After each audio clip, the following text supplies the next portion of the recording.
નમસ્કાર, આપ જોઈ રહ્યા છો એબીપી અસ્મિતા. આપણું બજેટ જે રજૂ થઈ ચૂક્યું છે, નિર્મલા સીતારમણ જેમણે 2 કલાક સુધી પોતાનું આ બજેટ રજૂ કર્યું અને દેશની જનતાને શું શું આપ્યું છે તેના પર પણ આપણે નજર કરીએ. નિર્મલા સીતારમણે લોકસભામાં 2021-22નું બજેટ રજૂ કર્યું. બજેટ રજૂ કરાતા શેર બજારમાં 1400 પોઈન્ટથી વધુનો ઉછાળો જોવા મળ્યો છે. બજેટમાં 75 વર્ષથી ઉપરના સિનિયર સિટીઝનોને મોટી રાહત મળી છે. પેન્શનધારી વ્યાજથી આવક મેળવતા વૃદ્ધોને હવે આઈટીઆરની જરૂર નહીં પડે. તો સાથે જ સરકારી વીમા સંસ્થા એલઆઈસીને લઈને પણ મોટી જાહેરાત કરવામાં આવી. આરોગ્ય સેક્ટરનું બજેટ પણ જે જાહેર કરાયું છે, આ બજેટમાં આરોગ્ય સેક્ટરમાં પણ મોટા પ્રાવધાન આપવામાં આવ્યા છે. વીમા ક્ષેત્રમાં વિદેશી કંપનીઓનું રોકાણ 49%થી વધુ કરવામાં આવ્યું છે. જે બજેટ આજે રજૂ કરવામાં આવ્યું છે, આ બજેટ કેવું રહ્યું તેની જે એક્સપર્ટ કમેન્ટ્સ છે પણ પહેલા લઈ લઈએ. અમારી સાથે કેટલાક અનુભવી બેઠા છે. આ જે બજેટ રજૂ કરવામાં આવ્યું છે, પહેલા તો સૌથી પહેલા ટૂંકમાં expert comment. Good afternoon ABP news. આપણે 2 કલાક સીતારામનજીને એમના ત્રીજા બજેટ માટે સાંભળ્યા. સર્વસમાવિષ્ટ ભારતની પ્રજાના મનની વાત એનડીએ સરકારે સાંભળી છે. તમામ ક્ષેત્રોની 38 કરતાં વધારે ક્ષેત્રોના અગ્રણીઓને, એમની સંસ્થાઓને સાંભળી અને સર્વગ્રાહી અને કોરોના કાળ પછીનું જ્યારે અર્થતંત્રની ગતિ ધીમી પડી હતી, ત્યારે વૈશ્વિક પરિપ્રેક્ષ્યમાં ભારત પોતાનો પક્ષ, પોતાના બિઝનેસ, પોતાનું હિત વૈશ્વિક રીતે સદ્ધર રીતે મૂકી શકે, બધી જ બાબતોનો વિચાર કરીને સર્વસમાવિષ્ટ બજેટ આજે સીતારામનજીએ રજૂ કર્યું છે. તમામ સેક્ટરમાં આનંદ છે, તમામની વાત સાંભળવામાં આવી છે અને આરોગ્ય, સ્વાસ્થ્ય, પર્યાવરણ, મેન્યુફેક્ચરિંગ, રોજગારી, ખેતી, તમામ ક્ષેત્રોને મોટાભાગના જ્યાં જ્યાં ફરિયાદો ઉઠી હતી, તમામને સાચવી લેવામાં આવ્યા છે. આ બજેટને તમામ લોકો તરફથી આઈ હોપ આવકાર મળી જ રહ્યો છે અને વિશેષ રૂપે લોકોની ઈચ્છાઓનું, લોકોની જે ડિમાન્ડ હતી એને પ્રતિબિંબ પાડતું આ બજેટ છે. અમે એને દિલથી આવકારીએ છીએ. અહીં તમામ લોકોને સાચવી લેવામાં આવ્યા છે એવું જણાવવામાં આવ્યું, પરંતુ એ વાત એટલી જ સાચી છે કે જ્યારે બજેટ હોય કે કોઈ પણ વાત હોય, દરેકને ખુશ રાખવા એટલા પોસિબલ નથી. તો અહીં પણ કંઈ ખુશી કંઈ ગમ જેવું જ હશે. આ બજેટમાં આપને શું લાગે છે? બજેટ ઓવર ઘણું સારું છે. બજેટમાં જે જોગવાઈઓ કરવામાં આવી છે એમાં ટેક્સેશનથી કોઈ સામાન્ય જનતાને લાભ આપવામાં આવ્યો નથી. બધાને અપેક્ષા હતી કે આ વખતે 5 લાખની લિમિટ કરી નાખશે બેઝિક એક્ઝમ્પશનની અને એ પછી સ્લેબમાં 10% કરવામાં આવશે 10 લાખ સુધી. એ કોઈ અપેક્ષા ફળીભૂત થઈ નથી, એટલા એનું નેગેટિવ પાસું છે. જીએસટીમાં એ લોકોએ ઇન્ડસ્ટ્રીને સાંભળી, ચેમ્બર ઓફ કોમર્સને સાંભળી અને અલગ અલગ રેટ સ્ટ્રક્ચરમાં ચેન્જીસ કર્યા. ઇન્વર્ટેડ ડ્યુટી સ્ટ્રક્ચર હતું જે સોલારમાં, એમાં સોલારમાં રેટ વધાર્યા. જ્યારે આપણે જોઈએ કે ગોલ્ડમાં 10% કર્યા ઇમ્પોર્ટ ડ્યુટી, 12%, 12.5%ની જગ્યાએ. એવી રીતના ટેક્સેશનમાં એક નાનો ફાયદો આપ્યો છે કે હવે રીઓપનિંગ જે કેસ છે એ ફક્ત 3 વર્ષ સુધી થઈ શકશે, જે પહેલાં 6 વર્ષ સુધી થઈ શકતું હતું. એમ ચેન્જીસ તો પ્રમાણમાં ઘણા બધા સારા છે, પણ આ સિવાય સરકાર ટેક્સેશનમાં જે રોજબરોજની માથાકૂટ વધતી જાય છે એને ધ્યાનમાં રાખી અને ઘણી રિલીફ આપી શકે એમ હતું, જે ઓવરઓલ આપી નથી. Thank you. બિલકુલ. જે અત્યારે બજેટ બાદ શેર બજારમાં પણ ઉછાળો જોવા મળ્યો છે. મારી સાથે જગદીશ ઠક્કર જોડાઈ ગયા છે, તેમની પાસેથી જાણીએ. જગદીશભાઈ, શેર બજારમાં પણ જે બજેટ રજૂ કરવામાં આવ્યું તેનું પ્રતિબિંબ તો જોવા મળી રહ્યું છે, અને કેવી રીતે ક્યાસ લગાવવો? જ્યાં સુધી શેર બજારનો સવાલ છે, મને એવું લાગે છે કે શેર બજારના માટે તો આ બજાર ખરેખર બહુ સારું બજાર છે. કારણ કે થોડી ઘણી ચિંતા હતી, થોડી ઘણી વરીઝ હતી કે કદાચ અમુક પ્રોવિઝન્સની અંદર, ખાસ કરીને કેપિટલ ગેઇન ટેક્સમાં કે એસટીટીમાં કદાચ વધારો કરશે. કોવિડમાં જે રીતે સરકારને લગભગ 35,000 કરોડનું બજેટ ફાળવવામાં આવ્યું છે અને કદાચ ડિવિડન્ડ ડિસ્ટ્રીબ્યુશન ટેક્સની અંદર પણ થોડો વધારો કરશે એવી આશંકા હતી, પણ કોઈ જગ્યાએ કોઈ જાતની છેડછાડ એમણે કરી નથી. અને ડિસઇન્વેસ્ટમેન્ટનો એમનો જે પ્લાન છે એને 1,75,000 કરોડ સુધી લંબાવ્યો છે. સાથે સાથે એમએસએમઈને પણ મોટું એલોકેશન કર્યું છે. સરકારે કદાચ આ વખતે જે નાણાકીય ખાધ છે એને બહુ પ્રમાણિકપણે સ્વીકારી લીધી છે. મને એવું લાગે છે કે આ એક બહુ મોટું પગલું છે અને આવનાર દિવસોમાં જે ડિસઇન્વેસ્ટમેન્ટ કરવાનું છે એમાંથી લગભગ 2 લાખ કરોડ રૂપિયા સરકાર ઉઘરાવશે. એક વસ્તુ ચોક્કસ છે કે જો સરકારે જ્યારે પણ પોતાના શિપિંગ કોર્પોરેશન ઓફ ઇન્ડિયા, કોન્કોર જેવી કંપનીઓમાં ડિસઇન્વેસ્ટમેન્ટ કરવું હોય અને બજારનું સેન્ટિમેન્ટ જો ખરડાયેલું હોય અને ભાવ નીચા હોય તો સરકારને પણ બહુ મોટા પાયે નુકસાન જતું હોય છે. એટલે ખાસ મને એવું લાગે છે કે આની અંદર બહુ મોટી છેડછાડ સરકારે નથી કરી અને એટલા માટે જ શેર બજાર એને થમ્સઅપ આપ્યું છે. જે કંઈ ફેરફારો કર્યા એ ઇન્કમ ટેક્સની અંદર કે બીજા અન્ય ફેરફારો ચોક્કસ કર્યા છે, પણ જ્યાં સુધી શેર બજારને લગતું વળગતું છે ત્યાં સુધી જે પણ એમણે ફેરફારો કર્યા છે બધા આવકાર્ય છે. બિલકુલ. આપણી સાથે આગળ પણ વાત કરીએ તે પહેલા હવે કૃષિને લઈને પણ વાત કરી લઈએ. આ બજેટમાં કૃષિને લઈને પ્રાવધાન છે, શું માનો છો? ખાસ કરીને એમએસપી અંગેના જે આંકડા મેડમ ફાઇનાન્સ મિનિસ્ટરે આપ્યા છે કે 1,75,000 કરોડ રૂપિયા સુધીનું એમએસપીની પરચેસ થઈ છે, તે બતાવે છે કે કેન્દ્ર સરકાર એમએસપી માટે કમિટેડ છે. બીજું, ખેડૂતોની આવક વધે તે સારું. ડ્રીપ ઇરિગેશન માટે 5,000 કરોડ રૂપિયાની બીજી પણ જોગવાઈ કરી છે. તે સિવાય ટોપ ટુ ગ્રીન, પહેલાં ટોપ ટુ ટોટલ હતું, હવે ટોપ ટુ ગ્રીન કહે છે. એમાં ટોમેટો, ઓનિયન, પોટેટો સિવાય બીજી 22 આઇટમનો સમાવેશ કરવામાં આવ્યો છે. શરૂઆતની સ્કીમ છે, પણ વધુમાં વધુ ખેડૂતો તેનો લાભ લે તે રીતે એનો પ્રચાર પ્રસાર થવો જોઈએ. તે સિવાય ઇનામમાં 1,000 એપીએમસીઝને જોડવાનું નક્કી કર્યું છે.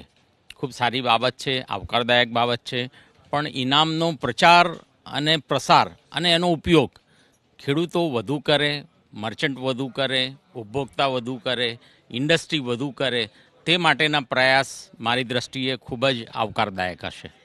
બિલકુલ. ખેડૂતો સિવાય અન્ય સેક્ટરમાં પણ આ જ પ્રકારે જે અલગ અલગ જોગવાઈઓ કરવામાં આવી છે, આવકાર બધે જ મળી રહ્યો છે.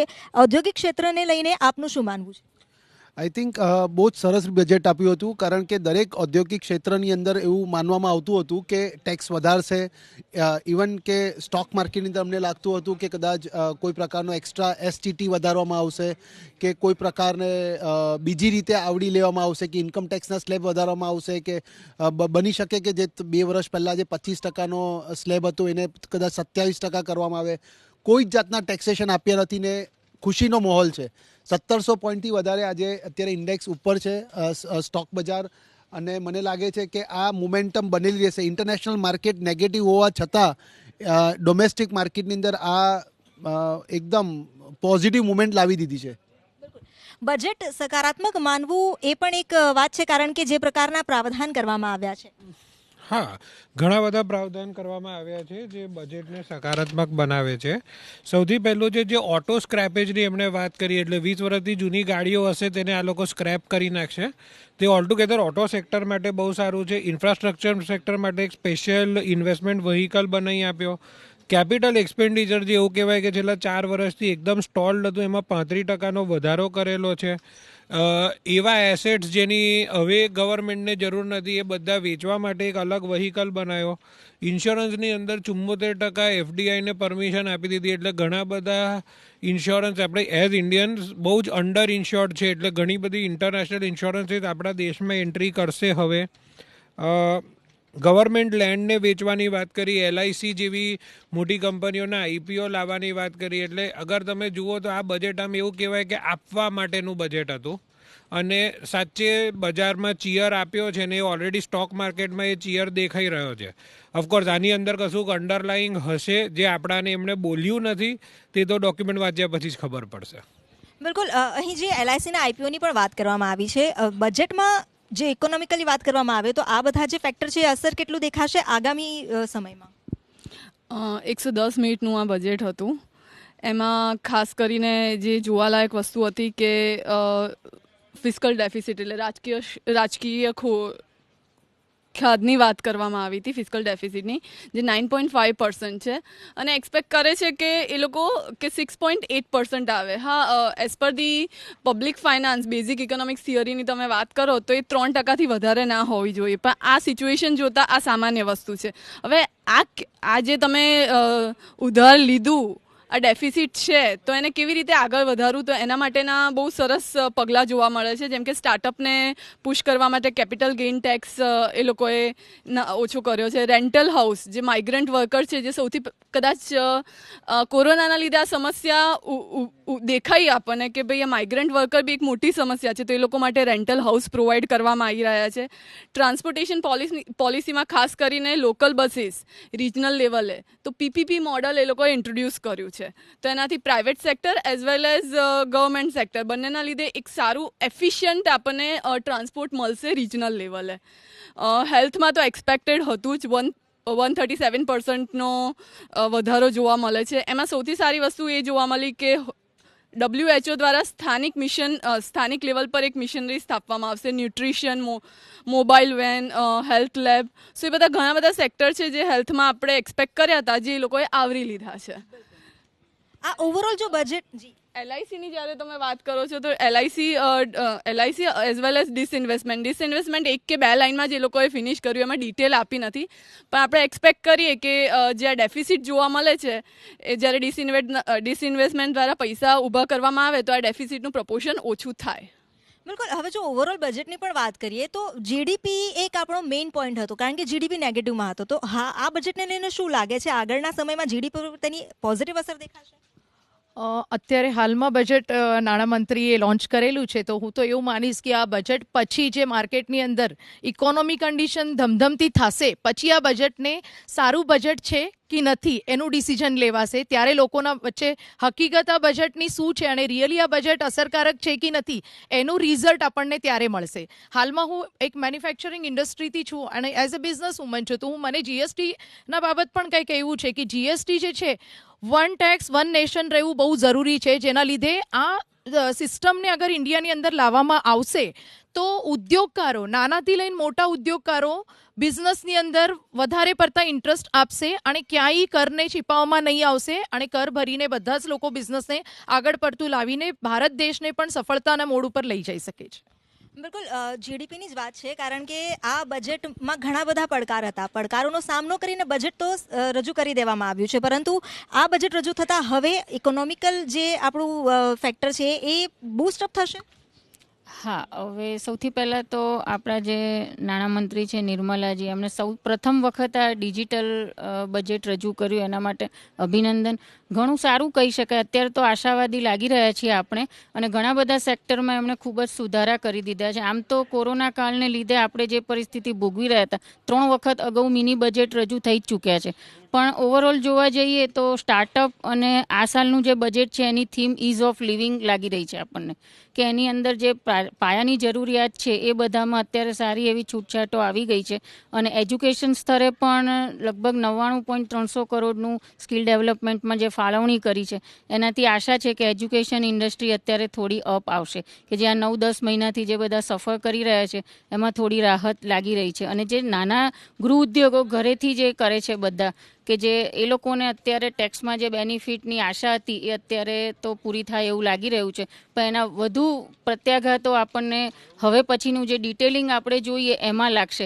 પણ નાના ઉદ્યોગો માટે જે જીએસટીનું જે રિડ્યુસિંગ કર્યું અને એ બધું જે કર્યું છે એના ઉપરથી કહી શકાય કે આર્થિક રીતે અર્થતંત્ર થોડું ઊંચું આવે એવી આપણે આશા અત્રે સેવી રહ્યા છીએ. તો આ એક થોડુંક રાહતજન્ય બજેટ કહી શકાય. જો એમએસએમઈની સેક્ટરની પણ વાત કરવામાં આવે, અત્યારે જે રીતે આ બજેટ રજૂ કરવામાં આવ્યું, અને એ પહેલાં રાહુલ ગાંધીએ પણ ટ્વિટર પર એ વાત તો કરી જ હતી કે એમએસએમઈ સેક્ટરને સારું બૂસ્ટ મળવા માટે જરૂરી છે. આ બજેટમાં જે રજૂઆત કરવામાં આવી, શું એ એમએસએમઈ સેક્ટરને ખાસું એવું બૂસ્ટઅપ આપશે? મારી દ્રષ્ટિએ એમએસએમઈ સેક્ટરમાં એ લોકોએ 15,000 સમથિંગ કરોડ આમાં બતાવેલા છે. દેશભરના એમએસએમઈ સેક્ટરને ઉચકવું હોય તો આ જે બતાવવામાં આવે છે ઘણું ઓછું છે, કારણ કે ગુજરાતની અંદર જ 40,000 સ્મોલ સ્કેલ ઇન્ડસ્ટ્રી બંધ થયેલી છે. એને તમારે રિવાઇવ કરવા માટે કેટલા પૈસા ખર્ચવા પડે, અને બેન્કોનો જે રવૈયો છે એને સુધારવાની બહુ જરૂરિયાત છે, કારણ કે એમએસએમઈ સેક્ટરમાં અપગ્રેડેશન માટે 1.5 કરોડની લોન લેવા માટે બેન્કો 6 મહિના સુધી બિઝનેસમેનોને લટકાવે છે, અને 1 લાખની જે યોજના બહાર પાડી છે એ તો ગરીબ માણસ બેન્કોને ધક્કા ખાઈ કરીને થાકી ગયો, એમને 1 લાખ રૂપિયા મળતા નથી. 2-3 મહત્વની વસ્તુઓ જે હાઇલાઇટ થવી જોઈએ નથી થઈ. સૌથી પહેલાં તો મધ્યમ વર્ગની ગૃહિણીઓ આજે પરેશાન છે મોંઘવારીથી. મોંઘવારીને ડામવા માટે શું આમાં એ લોકોએ પગલાં લીધા છે? કશા પગલાં નથી દેખાતા. મધ્યમ વર્ગ જે એમનો ભારતીય જનતા પાર્ટીનો મતદાર વર્ગ કહેવાય છે એને પણ એ લોકો નથી સાચવી શક્યા. મને લાગે છે કે there are so many things. ડિસઇન્વેસ્ટમેન્ટની વાત કરી અને એલઆઈસી 20,000 કરોડનું લાવશે પીએસયુ તરીકે. મને લાગે છે કે પોતાના ડિસઇન્વેસ્ટમેન્ટ અંદર કરે છે.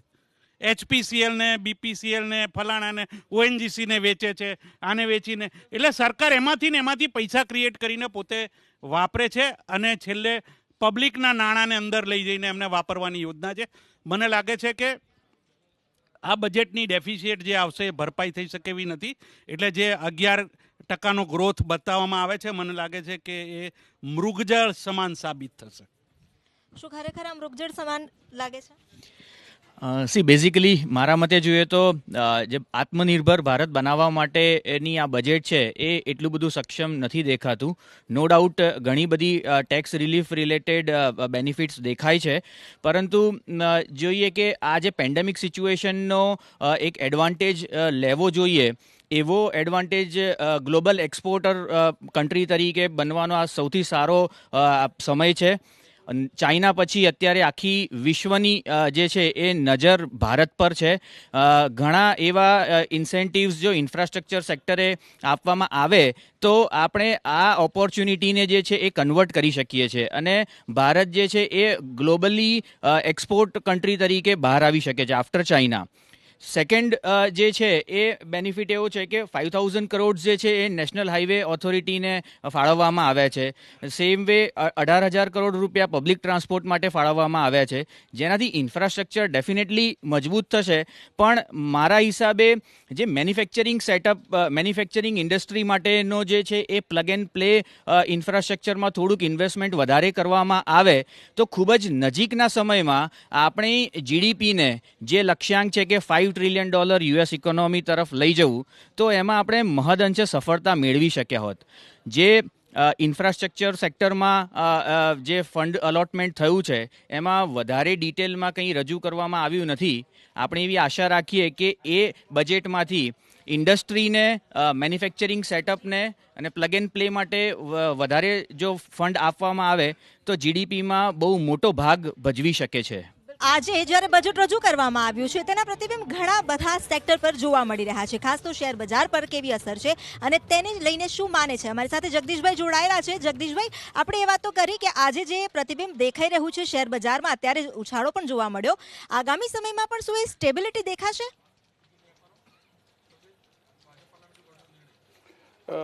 આપણા શેર બજારમાં સૌથી મોટું જો કોઈ ફેક્ટર કામ કરતું હોય તો એ વિદેશી રોકાણકારોનું છે. આપણે જોઈએ કે છેલ્લા 5 કે 6 ટ્રેડિંગ સેશનથી એ લોકોની સતત વેચવાલી રહી છે અને લગભગ 6 સેશનની અંદર લગભગ એ લોકોએ 12,000 થી 14,000 કરોડ રૂપિયાનો માલ આપણા દેશમાં વેચી લીધો છે.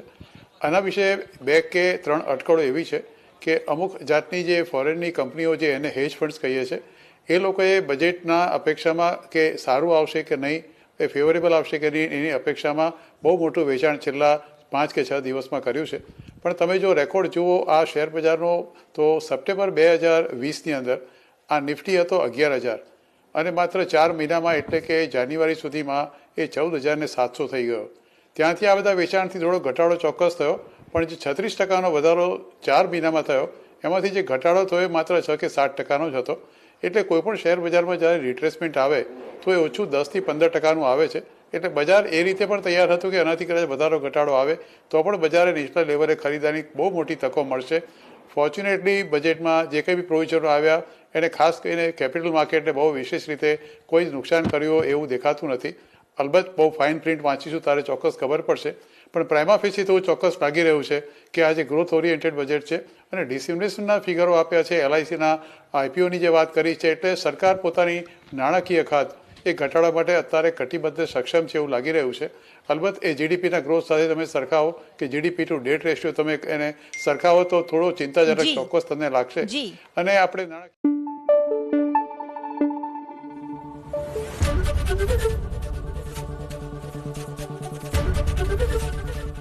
ABP અસ્મિતા, ગુજરાતની અસ્મિતા.